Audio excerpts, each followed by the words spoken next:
भाई पीटर अभी मुझसे ना दाना मांग रहा था। मैंने इसको दाना दे दिया। बेचारा पता नहीं कब का भूखा था। मैं जैसे ही ऊपर आया तो बेचारा मुझसे मांगना शुरू हो गया। अगर यहाँ पे पानी गिर चुका हुआ ना, इसका मतलब कि हर खुड्डे में पानी जा चुका हुआ है, क्योंकि ये चीज़ सेफ़ है। अगर ये सेफ़ नहीं है तो भाई कोई सेफ़ नहीं, क्योंकि यहाँ से पानी आता है और यहाँ आके गिरता है। अस्सलाम वालेकुम, वेलकम टू माय चैनल। मैं हूँ मोहम्मद कासिम भट्टी। मेरे पीछे मेरा हलाल दूध के अंदर आज कौन सी स्टोरी चैलेंज शुरू करते हैं। भाई सुबह से फिर बारिश हो गई है। मैं इंतज़ार में था कि भाई बारिश का जो सिलसिला वो थम चुका हुआ है तो मैं खुडों की सफाई कर दूं। भाई जो मेरे पीछे 3 खुडे नज़र आ रहे हैं ना, इनको भाई साफ़ करना था। इसमें से एक शामों का खुडा है, फिर उसके बाद ड्रैगन का खुडा है और फिर उसके बाद ना पॉलिश का खुडा है। तो भाई इन खुडों के अंदर असल में पानी जा चुका हुआ है। और जो सोलर प्लेट ऊपर है ना, ऊपर से पानी सोलर प्लेट के जरिए ना वो खुडों पे गिरता है और आस्ता आस्ता वो अंदर जाना शुरू हो रहा है। भाई उनकी हालत इतनी गंदी हो चुकी हुई है ना, तो मैं अभी आपको उसका व्यू दिखाता हूँ कि उनकी हालत क्या हुई है। तो अब उन खुडों की सफाई करने के लिए ना मुझे ना एक दिन की धूप रिक्वायर है। तो धूप अब पता नहीं कब आएगी, लेकिन जो उसकी हालत है ना खुडों की, भाई वो ना बस बयान नहीं हो सकती, भाई दिखाई जा सकती। तो मैं आपको दिखा देता हूँ। मैं चाह रहा हूँ कि पीटर अच्छे से खा ले और डोरा भी आके दाना खा ले, क्योंकि अगर मैंने खुडे खोल दिया ना तो इन्होंने आके ना ये सारा जितना भी है ना यहाँ पे फीड डली हुई सारी की सारी खत्म कर देनी। ज़्यादा मसला तो भाई इस खुडे के अंदर है। गोल्डन है, बफ भी हैं और साथ वो रैबिट्स हैं। तो जो जब भी बारिश होती है ना तो नीचे इतना कीचड़ हो जाता है कि वो जो रैबिट्स हैं ना वो नीचे उतरते नहीं हैं, इसलिए वो ऊपर ही बैठे रहते हैं। तो भाई इस खुडे की जो सूरत हाल है ना बहुत ही नाजुक हो जाती है जब भी बारिश होती है। वो बेचारे बैठे हुए हैं, अब फीड की तलाश में है और ये भी फीड की तलाश में है। लेकिन क्या अगर नीचे इतना कीचड़ हो चुका हुआ है, क्योंकि यहाँ से पानी बार बार टपक रहा है, जिसकी वजह से ना यहाँ पे बहुत दुश्वारी है। तो वो भी एक गोल्डन है बफ की ना मुर्गी ऊपर है और ये चारों के चारों है ना वो ऊपर है। अब इनमें से किसी की हिम्मत नहीं होगी कि अगर मैं इनको ना कोई फीड डाल दूं ये नीचे आके खा लें। इनकी हालत देखें भाई, मट्टी लगी हुई सर के ऊपर, ये इसका बहुत बुरा हाल है।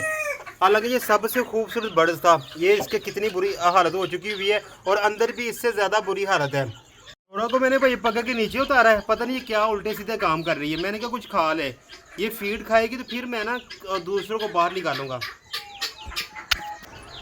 भाई बारिश थम भी गई है, लेकिन दोबारा से ना बादल बनते जा रहे हैं और इस बार ना बादल काफ़ी गहरे बन रहे हैं।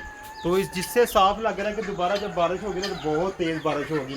अगर तेज़ बारिश होगी तो सीधी सी बात है, जैसे कि हमारे कुछ हुक्मरान कहते हैं कि अगर ज़्यादा बारिश हो तो ज़्यादा पानी आता है, कम बारिश हो तो कम पानी आता है। तो भाई ये भी हिसाब होने वाला है। अगर ज़्यादा बारिश होगी तो बहुत ज़्यादा पानी आएगा और पानी को संभालना बहुत मुश्किल हो जाएगा। भाई इन दोनों ने काफ़ी ज़्यादा टाइम लगा दिया। मैं सबसे पहले ना ड्रैगन को खोलने लगा हूँ। भाई ड्रैगन खुड्डे के अंदर क्या सूरत हाल है वो देख लेते हैं। ओए होए भाई, थोड़ा मतलब कि पानी इतना नहीं आया, खुश्की है। जहाँ वो बैठते हैं ना वो जगह खुश्क है, बाकी हाल बहुत बुरा हो चुका हुआ है। देखा अब ड्रैगन आ गया है ना, तो ड्रैगन है ना ये इनकी जो फूड है ना वो खाना शुरू हो गया है। तो अब भाई बस इसलिए ना मैं ड्रैगन को बाहर नहीं निकाल रहा था। अगर दूसरों को खोलूँगा ना तो भाई सारे के सारे वो ख़त्म कर देंगे। तो ड्रैगन की फूड डालती फिर ड्रैगन को अंदर बंद करते हैं। अंदर बंद करने के बाद ना भाई उनको जो दूसरे हैं ना जैसे कि शामू है उनको खोलेंगे। ड्रैगन को मैंने खोल दिया, वो वहाँ इतना मसला नहीं हुआ। अब मैं ना आ रहा हूँ शामू की तरफ। शामू का मुझे पूरा यकीन है कि अंदर बहुत ना कीचड़ मचा होगा, क्योंकि इसका जो दरवाज़ा है ना ये यहाँ से पानी बाहर आ रहा है। तो मतलब कि शामू के खुड्डे का ना निज़ाम दरअंबर हुआ होगा। ओए ओए भाई वाकई बहुत ही बुरा हाल हुआ है। ओ यार क्या करें, शामू का जितने महंगे ब्रीड्स हैं उतना भाई निज़ाम गंदा हो चुका हुआ है पानी का जो है ना। भाई भाई ये सूरत हाल है शामू की। इनके बेचारे के पाँव देखो भाई, पाँव गलने वाले हो चुके हुए हैं। लेकिन भाई शामों के खुड्डे की ना जो भी सूरत हाल थी ना, थोड़ा बहुत पानी मैंने बाहर निकाला, ये कितना कीचड़ बाहर आया है, लेकिन अंदर की सफाई प्रॉपर नहीं हुई। अब इनको मैंने यहीं पे फीड डाल दी और पानी मैंने इस तरफ कर दिया, इनके बर्तन मैंने साफ़ कर दिए। जैसा भी है भाई गुजारा करो जब तक बारिश का मौसम सेट नहीं होता।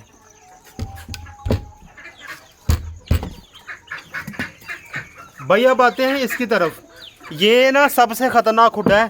तो यहाँ ना मुझे ज़्यादा डाउट रहता है कि भाई पता नहीं इसका क्या हाल हुआ होगा। लेकिन यार यहाँ पानी नहीं आया, लेकिन खुड्डे का हाल बहुत बुरा हो चुका हुआ है। मतलब कि उस तरह से है कीचड़ वगैरह, तो चलो कोई भी गुजारे लायक गया, क्योंकि पहले से यहाँ पे ना इतना कीचड़ था जिसकी वजह से इनकी ये बुरी हालत हुई है।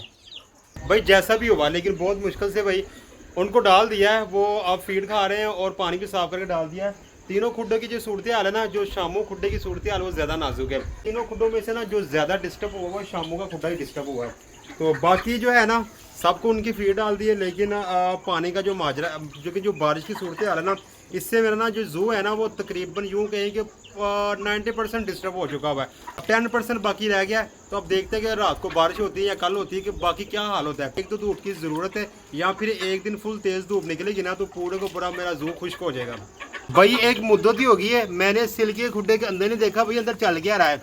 अंदर सारी सूरत हाल ठीक है, कहीं वो कोई मुझे लग रहा है कि एक आधी ना अंडे पे आई हुई है, तो कहीं अंडे अंदर तो नहीं दे रही भाई। यहाँ तो मुझे कोई अंडा नजर नहीं आ रहा। दोनों अंदर के लेने चलेगी है भाई, सब ठीक है, कुछ भी नहीं है अंदर, अभी अंडे पे आई नहीं है, ना ही अंडे दे रही है। तो ओवरऑल भाई आज की स्टोरी मेरी यहीं पे खत्म होती है। एक नई स्टोरी के साथ बहुत जल्द आपसे मुलाकात होगी, तब तक के लिए खुदा हाफ़िज़, अस्सलाम वालेकुम रहमतुल्लाहि व बरकातुहू।